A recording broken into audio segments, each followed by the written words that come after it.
Investors are chewing the news today in Asia. Trading on China's stock market was suspended after the market dramatically plunged, triggering a new system designed to limit price volatility. The benchmark Shanghai Composite Index fell 6.9%, while the blue chip CSI 300 down 7%. The technology-heavy Shenzhen Composite was the worst performer and fell by more than 8% on Monday. Trading had been halted earlier in the day for 15 minutes after the stock market fell by as much as 5%. But shares continued to decline, leading regulators to end trading early in Beijing. Now to Japan, where stocks also started 2016 on a negative note, playing catch-up to falls in the U.S. Stocks in the last two sessions during Japan's market holidays. The Nikkei benchmark started the first trading day of the year down 1% at 18,818.5. The Nikkei 225 gained around 9% in 2015. May last year, the Nikkei average surpassed 20,000 for the first time in 15 years, and in August, the total value of the listed company's shares hit the record 609 trillion yen, exceeding the level Japan had before the economic bubble collapsed decades ago. In a ceremony to kick off the year at Tokyo Stock Exchange, CEO of Japan Exchange Group Akira Kiyota attributed the bullish 2015 to the business leaders and Prime Minister Shinzo Abe's economic leadership. It is the result of the relentless effort by the management of listed companies as well as the energetic drive of Abenomics to increase the value of Japanese companies. Kiyota also said enhancing investors' trust is one of the challenges that the stock exchange faced in the new year. It's absolutely necessary to maintain market order so that investors can invest without worry. The highlight of the ceremony was opening bells rung by young women clad in Japanese traditional kimono. It concluded with members of the TSE and dozens of invited guests performing a celebratory and traditional 3 rounds of hand clapping.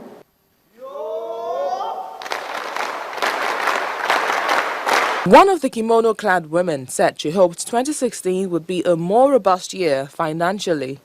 There will be a lot of difficulties posed by the world economy, but I hope the Nikkei will regain the 20,000 yen level to make 2016 a good year for everyone. Meanwhile, South Korean shares weakened on Monday morning on the first day of trade in the new year. At the exchange, a ceremony was held to welcome 2016 as the Korea Composite Stock Price Index opened down 1.5% at 1,931.18. Trading opened an hour later than usual at 10 a.m., but will close at 6:00 GMT as usual. Well, the Japanese aren't just doing the clapping on the trading floor. The hundreds of them also lined up at a shrine in downtown Tokyo on Monday, the first working day of 2016 in Japan, to offer prayers and wish for good luck and success in their business in the new year.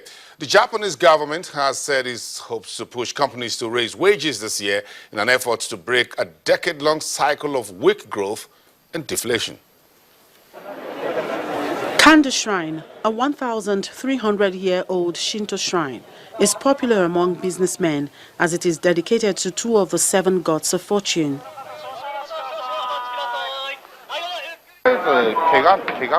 I just prayed that I don't get injured as I do physical labor. I also hope the company won't go bankrupt. Many people also offered a second prayer at a smaller installment at the corner of the shrine. Most people bought white fortune papers, tying them up to a white heart-shaped monument after reading it. This shrine is known as a god of business, so I prayed that the company will develop more and more. I pray that my business improves, even just a bit, and that everyone stays healthy so we can work hard. Prime Minister Shinzo Abe has won modest wage gains from the largest firms, but this has been slow to filter through the economy. Renewed concerns about a slowdown in emerging markets and weak overseas demand could make more companies reluctant to raise wages. This could, in turn, scupper the government's efforts to increase consumption and put the Bank of Japan's 2% inflation target out of reach. Okay, let's come down to Africa now, where the continent reports its weakest growth in 6 years, and analysts are warning that things could get worse if the global economy continues to struggle. The International Monetary Fund reports that the continent will likely to grow 3.75% in 2015 and 4.25% in the new year, a big drop from the years before and after the 2008 financial crisis. This report takes a look at sub-Saharan Africa. In the second half of the year, African countries struggled to grow their economies after a gloomy outlook for the year, partly caused by a slump in commodity prices and the end of a flood of cheap dollars. In Somalia, the country was encouraged to focus on strengthening the key building blocks for stability and growth as it recovers from more than 2 decades of civil war. In its first review of Somalia's economy in over 25 years, the International Monetary Fund, IMF, said the Horn of African nation had made significant progress since it resumed relations with the international community. According to the UNDP, about 73% of the Somali population lives below the poverty line of $2 a day.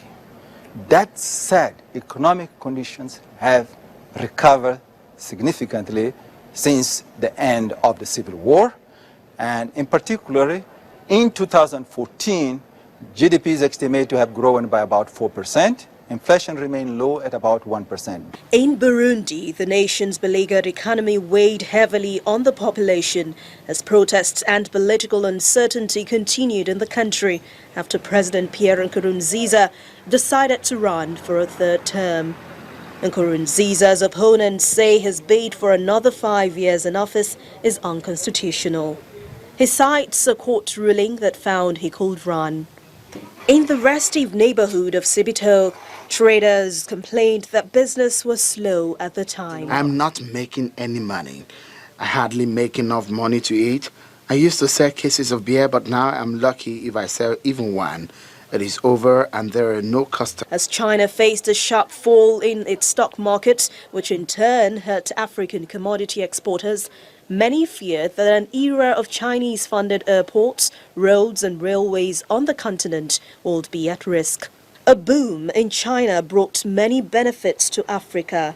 Beijing has won fulsome praise from many governments for its willingness to finance massive infrastructure projects without conditions relating to democracy, governance and human rights, the strings Africa has often criticized in aid from the West.